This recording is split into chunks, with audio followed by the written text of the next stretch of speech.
साथियों नमस्कार। मातृत्व ज्योतिष ज्ञान में आपका स्वागत है। आज हम कन्या राशि वाले जातकों के लिए जुलाई, अगस्त एवं सितंबर 2023 के संबंध में चर्चा करेंगे कि कन्या राशि वाले जातकों के यह माह कैसे जाने वाले हैं। सबसे पहले जुलाई माह के संबंध में जानते हैं कि ग्रह गोचर स्थिति क्या रहेगी। यहाँ पर कन्या राशि के स्वामी और दसम भाव के स्वामी होकर बुध देव दसम भाव में गोचर कर रहे हैं। क्योंकि ये लग्नेश के स्वामी हैं और दसम भाव में खुद की राशि में गोचर हो रहा है, तो ये आपको काफ़ी अच्छे शुभ फल देंगे। यहाँ आपका मान बढ़ेगा, सम्मान बढ़ेगा, यश कीर्ति बढ़ेगी, आपका स्वास्थ्य भी ठीक रहेगा। हर तरह के शुभ योग आपको बनेंगे। दसम भाव में बैठे हैं, सूर्य के साथ में बैठे हैं, तो बुधादित्य योग बना हुआ है दसम भाव में। तो जो जातक जो है नौकरी के कार्य से संबंधित हैं, जिनकी नौकरी चल रही है, उन्हें नौकरी में काफ़ी फायदा होगा। पद प्रमोशन के लाभ भी मिलेंगे। राजनीति के कार्य से संबंधित हैं तो राजनीति में उनको काफ़ी सफलता देखने को मिलेगी। और लग्न के हिसाब से ये इनका स्वास्थ्य भी ठीक रहेगा। तो कुल मिला के दसम भाव के कारकों से और लग्न से शुभ फल देखने को मिलेंगे। तो बुध का गोचर जुलाई के माह में कन्या राशि वाले जातकों के लिए काफ़ी शुभ बना हुआ है। उसके बाद में द्वितीय भाव के स्वामी शुक्रदेव हैं और शुक्रदेव जो है भाग्य भाव के स्वामी होकर और द्वितीय भाव के स्वामी होकर और शुक्र का गोचर एकादश भाव में हो रहा है। तो चूंकि शुक्र जो है योग कारक ग्रह हैं कन्या राशि के लिए, और ये भाग्य भाव के स्वामी हैं और धन भाव के स्वामी हैं, और दोनों भाव के स्वामी होकर एकादश भाव में अच्छी स्थिति में ये गोचर कर रहे हैं। तो इनके आपको काफ़ी शुभ फल देखने को मिलेंगे। आपका भाग्य उदय होगा, भाग्य में वृद्धि होगी। और शुक्र जो है 6 तारीख तक रहेंगे। 6 जुलाई से सिंह में पहुंच जाएंगे, तो 6 जुलाई को यहाँ पर द्वादश भाव में पहुंच जाएंगे। तो 6 जुलाई तक एकादश भाव में भी शुक्र की काफ़ी अच्छी स्थिति बनी हुई है। आपका भाग्य साथ देगा, भाग्य से आपके कार्य बनेंगे और यहाँ पर धन के अनेक लाभ आपको देखने को मिलेंगे। और एकादश भाव में गोचर कर रहे हैं 6 तारीख तक, तो यहाँ पर 6 जुलाई तक यहाँ बैठ के आपको काफ़ी लाभ देंगे। अनेक तरह से आपके धन के स्रोत बनेंगे। उसके बाद में 6 जुलाई सायंकाल से ये सिंह राशि में इनका प्लेसमेंट हो जाएगा, गोचर हो जाएगा। ये सिंह राशि में ट्रांजिट कर जाएंगे। तो 6 जुलाई से 23 जुलाई तक, और 23 से बकरी होंगे, 6 जुलाई से 22 जुलाई तक यहाँ पर द्वादश भाव में बैठेंगे। वैसे तो सारे ग्रह द्वादश भाव में अशुभ फल देते हैं, शुभ फल नहीं देते। केवल शुक्रदेव को, शुक्र का गोचर द्वादश में अच्छा शुभ माना गया है। तो यहाँ बैठ के भी आपको विदेश से धन कमाएंगे। आप जो है जितना घर से दूर रहेंगे आपको धन के योग बनेंगे। विदेश यात्राएं हो सकती। जो जातक विदेश में रह रहे हैं उनके कोई भी वीज़ा का काम है, पासपोर्ट का काम है, जो भी विदेश से संबंधित कार्य हैं वो इस गोचर में, शुक्र के इस गोचर में उनको होते हुए नजर आएंगे। उसमें काफ़ी लाभ मिलेगा। और विदेश से इनके, चूँकि ये धन भाव के स्वामी होकर द्वादश भाव में बैठे हैं, तो विदेश से इनके धन के लिए योग बनेंगे। धन प्रचुर मात्रा में विदेश से आएगा। भाग्य भी साथ देगा, क्योंकि ये मतलब जो है यहाँ पर भाग्य स्थान के भी मालिक हैं। तो कुल मिला के शुक्र की गोचर स्थिति जुलाई के महीने में अच्छी बनी है। शुक्र 23 जुलाई से बकरी हो जाएंगे। तो ये चूँकि शुभ नैसर्गिक ग्रह हैं, तो बकरी होने पर ये अपने शुभ प्रभाव में थोड़ी सी न्यूनता रखेंगे।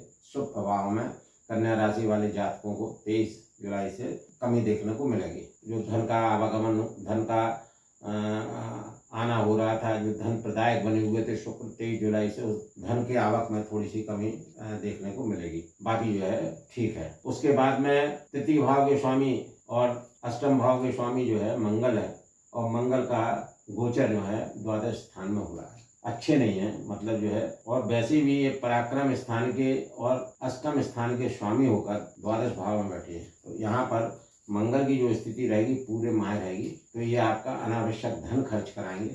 कुल मिला के कहने का मतलब है मंगल के इस गोचर से आपको अपने स्वास्थ्य का सामना करना पड़ेगा। आप अस्वस्थ रह सकते हैं, तो आपको अपने स्वास्थ्य का पूरा ध्यान रखना पड़ेगा।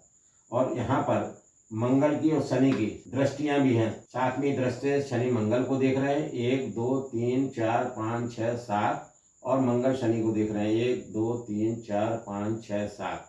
तो सप्तक दृष्टि मंगल और शनि की बनी हुई है। तो इस दृष्टि से भी आपको कई लाभ देखने को मिलेंगे। जैसे शनि महाराज जो है 6वें भाव में बैठे हुए हैं, और मंगल की दृष्टि है तो आपको कोर्ट कचहरी के कार्यों से आशातीत लाभ होगा। आपके अगर जो है कोर्ट में कोई विवाद आपके खिलाफ चल रहा है तो उसमें आपको सफलता मिलेगी। लीगल केसेस कोई भी हैं उनमें आपको जो है सफलता जरूर मिल जाएगी। खर्च थोड़ा सा मंगल देव बढ़ा सकते हैं लेकिन आपको सफलता मिलेगी। और उसके बाद आपके सालों से अटके हुए कार्य भी पूरे होंगे, क्योंकि शनिदेव छठवें भाव में बैठे हुए हैं। तो आपका जैसे रोग चल रहा था उसमें भी आपको लाभ देखने को मिलेगा। आपका कोई कर्जा था, धन आप लिए हुए थे ब्याज पर, वो भी आपको चुकता हुआ नजर आएगा, उसके भी साधन बनेंगे। तो कुल मिला के मंगल शनि की परस्पर दृष्टि आपके विवादों के कार्य से, छठवें भाव के कारकों से ठीक है, लेकिन यहाँ पर आपको अपने स्वास्थ्य का जरूर ध्यान रखना पड़ेगा, क्योंकि आपके लग्न से द्वादश भाव में मंगल बैठे हुए हैं और मंगल जो है पराक्रम और अष्टम भाव के स्वामी बन के बैठे हैं। तो ये आपको निश्चित रूप से अपने स्वास्थ्य का ध्यान जरूर रखना पड़ेगा कि स्वास्थ्य आपका ठीक रहे। बाकी जो है आपका मंगल का गोचर ठीक रहेगा। देवगुरु बृहस्पति आपके चतुर्थ भाव के और सप्तम भाव के स्वामी होकर उनका गोचर हो रहा है आपके अष्टम स्थान में। तो देवगुरु बृहस्पति का गोचर अष्टम स्थान में ज्यादा शुभ फलदायक नहीं है।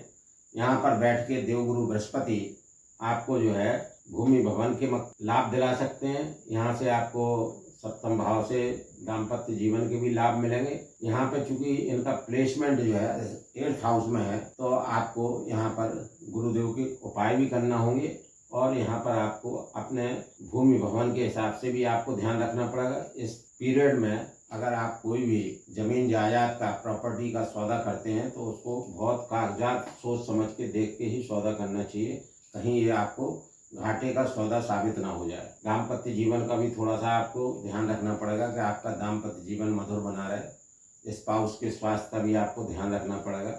और यहाँ से गुरु बैठ के 1 2 3 4 5 द्वादश स्थान को देखेंगे, 6 7 धन भाव को देखेंगे, 8 9 भूमि भवन के भाव को देखेंगे। तो इनकी दृष्टि फलों से आपको थोड़े से लाभ देखने को मिलेंगे। जहाँ जहाँ जिस जिस भाव में इनकी दृष्टि पड़ेगी, 5वीं 7वीं 9वीं, तो उस भाव के कारकों से आपको कुछ लाभ देखने को इस गोचर में, गुरु के गोचर में मिलेंगे। शनिदेव के बारे में बात करते हैं तो शनिदेव जो है पंचम भाव के स्वामी होकर 6वें भाव में अपने खुद के घर पर बैठे हैं, कुंभ राशि में बैठे हैं। क्योंकि शनि को 2 राशियां मिली हैं, मकर कुंभ, तो मकर के स्वामी होकर अपनी मूल त्रिकोण राशि कुंभ में शनि का 6वें भाव में गोचर हो रहा है। तो शनि जो है 3 6 11 भाव में गोचर में अच्छे फल देते हैं। तो यहाँ पर 6वें भाव में गोचर हो रहा है तो आपको काफी शुभ फल शनि के देखने को मिलेंगे। आपका कोई भी रोग पुराना है तो वो समाप्त होगा, आपका कोई कर्जा है तो वो चुकता हुआ दिखेगा, कोर्ट कचहरी के कार्यों से भी आपको लाभ देखने को मिलेगा। और कोई भी प्रतियोगी परीक्षा में आप बैठते हैं तो उसमें भी सफलता के योग बनेंगे।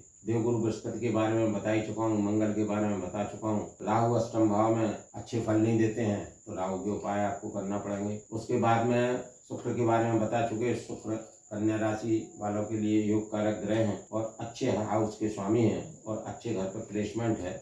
तो कुल मिला के जो है शुक्र का गोचर आपके लिए अच्छा है। बुध देव अपने 10वें भाव में खुद के घर में बैठे हुए हैं और बुध देव यहाँ पर 8 जुलाई से कर्क में पहुंच जाएंगे, 24 जुलाई से सिंह में पहुंच जाएंगे।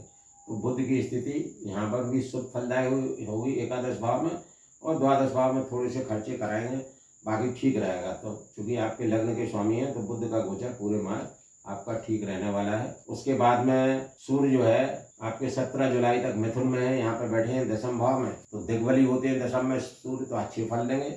और 17 जुलाई के बाद में ये पहुंच जाएंगे आपके कर्क राशि में, तो एकादश भाव में पहुंचेंगे अपने मित्र के घर, तो ये और भी शुभ फल देंगे। तो सूर्य देव का गोचर 10वें भाव में आपके लिए नौकरी के हिसाब से अच्छा रहेगा, व्यापार बिजनेस के हिसाब से अच्छा रहेगा। एकादश भाव में कई तरह के लाभ आपको सूर्य के गोचर से देखने को मिलेंगे। कुल मिला के कन्या राशि वाले जातकों का जुलाई 2023 माह ग्रह गोचर के हिसाब से काफी शुभ है। और अब अगस्त की बात करते हैं तो अगस्त में जो है बुध देव आपके द्वादश भाव में बैठे हैं। बुध के गोचर की मैं बता ही चुका हूँ, चूंकि ये आपके लग्नेश के स्वामी हैं तो इनका गोचर ठीक रहेगा। द्वादश भाव में बैठ के धन में कमी आपको देखने को मिलेगी। उसके बाद में शुक्र के गोचर के बारे में बता ही चुका हूँ। शुक्र जो है द्वादश भाव में गोचर कर रहे हैं, तो शुक्र जो है धन भाव के और भाग्यस्थान के स्वामी होकर द्वादश भाव में गोचर कर रहे हैं, तो फलदायक है। काफी धन का आवक बना रहेगा, धन आपको पर्याप्त मिलता रहेगा। भाग से बहुत आपके काम बनेंगे, विदेशों से भी आपके काम बनेंगे। तो कुल मिला के शुक्र का द्वादश भाव में गोचर हमेशा शुभ माना गया है, अच्छा है। मंगल की बात करते हैं तो मंगल जो है पराक्रम अष्टम स्थान के स्वामी हो गए, मंगल द्वादश स्थान में बैठे हैं, तो इनका गोचर में आपको स्वास्थ्य का ध्यान रखना पड़ेगा।